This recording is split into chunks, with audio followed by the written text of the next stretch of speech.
According to the article, teachers believe that communication between home and school help the child adapt to school and get used to the demands and rules.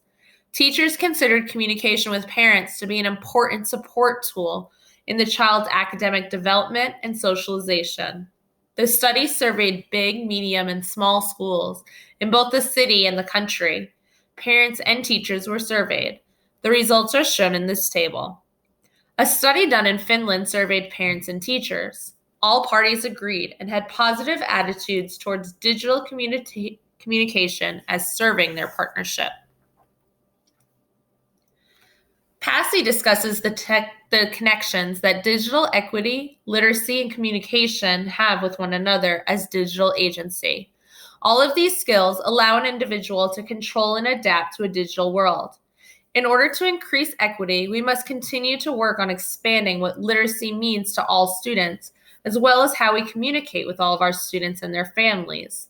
In order to better communicate digitally, we have to teach digital literacy.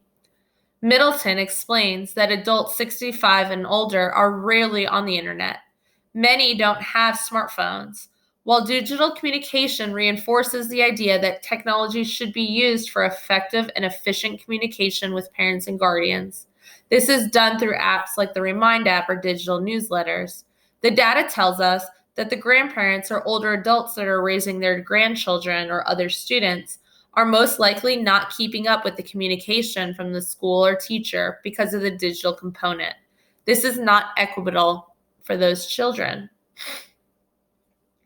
Gallagher found that students living in poverty use technology for consuming digital information or drill and kill type activities, while students from middle and upper class communities use technology for digital creation and higher level thinking.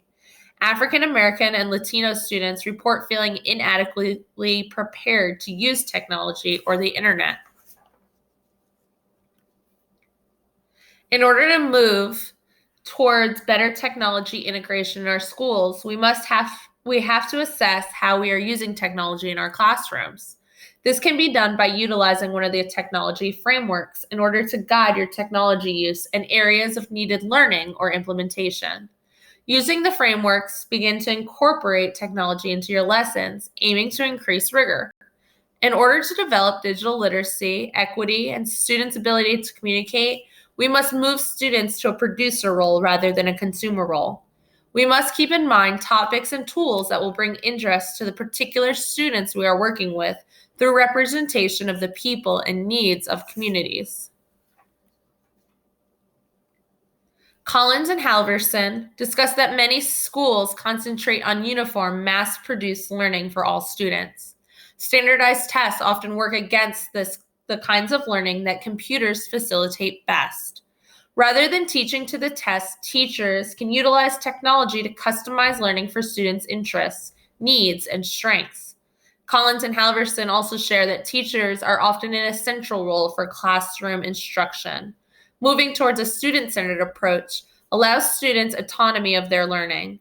Technology allows them the ability to access and customize the information they gain and produce.